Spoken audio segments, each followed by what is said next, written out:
بسم اللہ الرحمن الرحیم، اللہم صلی علی محمد وعلی آل محمد۔ السلام علیکم ورحمۃ اللہ۔ تمام تعریفیں اللہ رب العالمین کے لیے جو تمام جہانوں کے پروردگار ہیں۔ بعد اللہ رب العزت کی تعریف کے لاکھوں کروڑوں درود و سلام بجانب خاتم النبیین حضرت محمد مصطفیٰ صلی اللہ علیہ وآلہ وسلم پر۔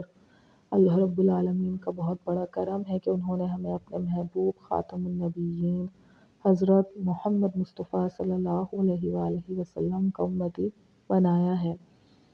کتاب فضائل درود شریف میں تحریر ہے کہ ابو القاسم مروزی کہتے ہیں کہ میں اور میرے والد رحمہ اللہ تعالی رات میں حدیث کی کتاب کا مقابلہ کیا کرتے تھے۔ خواب میں یہ دیکھا گیا کہ جس جگہ ہم مقابلہ کیا کرتے تھے اس جگہ ایک نور کا ستون ہے جو اتنا اونچا ہے کہ آسمان تک پہنچ گیا۔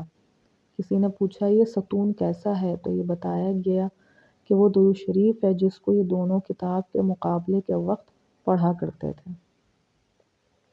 صلی اللہ علیہ وسلم وشرف وکرم۔ اللہ پاک بات کو سمجھنے کی، اس پر عمل کرنے کی توفیق عطا فرمائے۔ اپنے نبی خاتم النبیین حضرت محمد مصطفیٰ صلی اللہ علیہ وآلہ وسلم کو پہچانیے، ان سے محبت کیجیے، ان سے اپنا رشتہ مضبوط کیجیے اور خوب درود و سلام کا تحفہ بجانب خاتم النبیین حضرت محمد مصطفیٰ صلی اللہ علیہ وآلہ وسلم کی خدمت اطہر میں دل و جان سے پیش کیجیے۔